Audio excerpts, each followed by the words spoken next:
Hello my crafty friends, it's Marie from Marie's Vermont Creations. Welcome back to my channel. Today we're going to be making a quick birthday shaker card.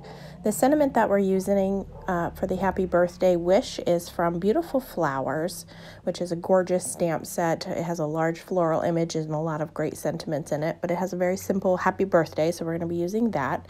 So I'm just putting that on an acrylic block, and we're going to take our Simon Says Stamp Intense Black ink and get that stamped down on this little square of white cardstock.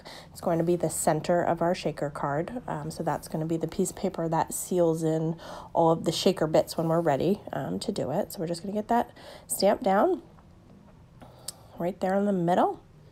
And then what I'm going to do is take some of the Doodlebug heart sprinkles, and I have sped this up because I did use 2 of every color pretty much, and just randomly place them all around this piece of paper so that even if all the shaker bits are at the bottom, you can see all of the hearts with a little pop of color everywhere. So I just thought this would be a good addition to the center of the card. You could glue down sequins if you wanted, if you didn't have already adhesive back stickers, just something that kind of stays, in the scene when you have the card completely, everything settled to the bottom. And this one I'm just pulling back up because I realized I put 2 of the exact same color right next to each other. So just wanted to trade that up a little bit. We didn't want them side by side, we want to mix them up a little.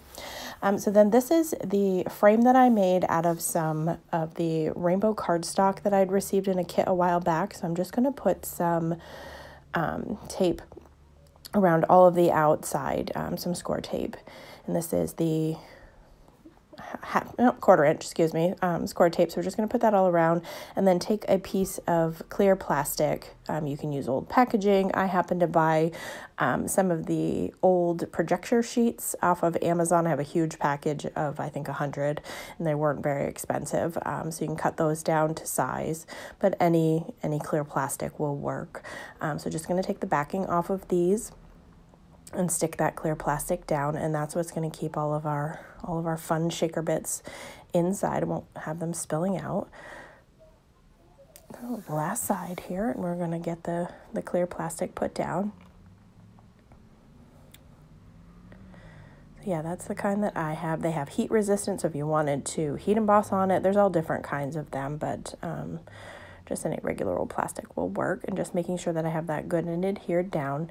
Then I'm going to take this large foam tape, I'm going to double it over onto itself and then cut it down the middle to get this size here. So I'm putting the flat edge on the side that faces the center square. Just thought that would look a little neater. And then just going to make sure that they're butting up against each other, because if there's any wiggle room, depending on the size of shaker bits that you use, it could work its way through the foam. So you want to make sure that they're touching each other. And so we're going to do that on all 4 sides and just trim that down. And I needed to trim this little corner because sometimes I can just push it and tuck it in, but I needed to trim it down just a little bit, and then it fit in there nicely. So I have a pretty secure all around, seal for all of my foam tape. So I'm putting in just some white sequins that I had on hand, but I put in way too many. I didn't want to cover up all of the hearts and the words that we had in the center. I wanted you, when you shook it, you'd still be able to see all of those things. So I'm just taking a little bit of those out right now. And then I have this glitter mix that I bought and had a lot left over, so I'm just going to add a couple of the little spoonfuls of this into the center as well. They all have like pink and green and yellow iridescent aside to them, so they actually look really nice and will pick up all the colors of all of the hearts that I have on the background. So I'm just making sure that all of my mix is out of the way of my tape, and I'm just going to put down where we have the hearts and the happy birthday, and we're going to seal all of those things in. Just give it a good press and make sure that it's all adhered all the way around, because we don't want anything falling out. And then I'm just going to take some regular tape runner. That's what it looks like, shaking it up a little bit, so it's very cute. So just going to put some regular tape runner on the back where the foam adhesive is not, so that way that also sticks down. And then I'm going to take a card base, which is 4x8 scored at 4, so it's a 4x4 square card, and we're going to adhere this to the front of it. And I find that if I try to do it laying closed, and I always worry that I'm going to get it crooked. So if I open it up and lay it flat, I have a better time, an easier time to make sure that it's on there straight. I've seen some people, card makers that like to put a little tape on the inside to keep their card base closed while they're putting the front on. I just find that opening it out and laying it flat on the table works well for me. So that's our project today. I hope that you like it. And if you have any questions, feel free to drop me a comment. I hope you have a great day.